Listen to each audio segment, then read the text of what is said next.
Alright mate, congratulations on your wedding day.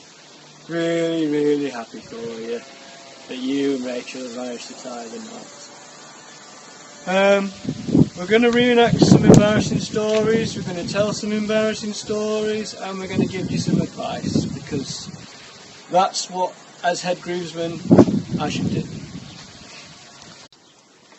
An embarrassing story about Adam. Adam was a keen sportsman. He was a very good sportsman, and I remember rightly at junior school he was captain of the football team. But it had nothing to do with the fact that his dad was the coach, Coach John, I remember we called him. But this one year, Adam had let himself go a little bit, put on a little bit of weight, and during pre-season he was asked by Coach John to get a little bit fit. So I had a phone call this one time.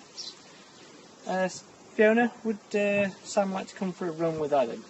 And I thought, fantastic, a run with Adam, that'd be fantastic. Nice slow pace, something I can get my feet into.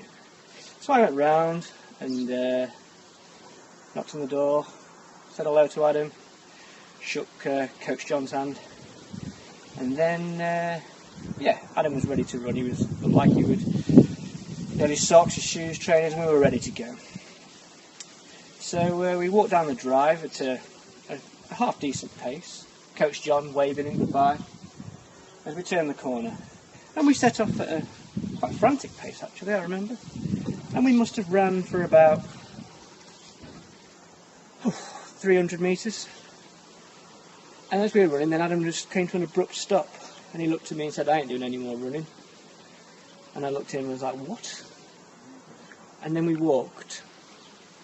And we walked for a good half a mile.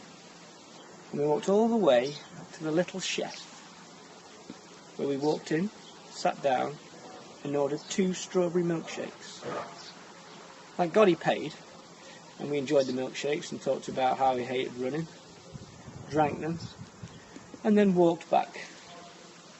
But just before we got back to Adam's house, we sprinted the last 100 metres, just to get our pulse raised and make sure that we were out of breath. So as Coach John opened the door, he saw 2 young bucks out of breath. Enjoy your run, lads? Yes. And I've never ever been able to look at John the same way. An embarrassing story. Here we have an embarrassing story for you. Adam is a strong-willed character, and if Adam wants to do something, he'll do it. If he doesn't want to, he won't do it. But we're now going to role-play a situation where Adam didn't want to do something, but ended up doing it.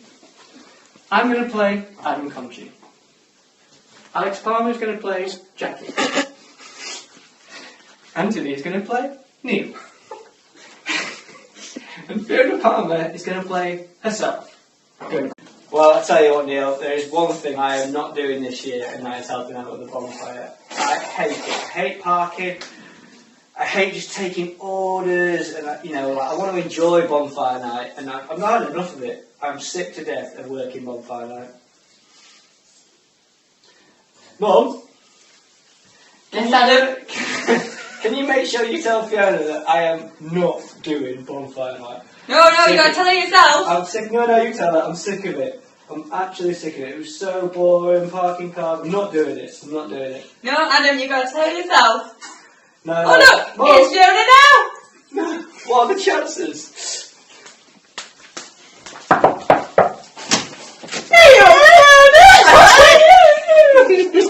Lads in?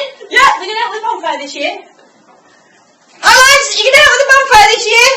Yeah, okay, Fiona. And now for some advice for the new couple. The first lot of advice I have for Adam and Rach is to rank your drinks. I found that through life it's too short to drink bad drinks.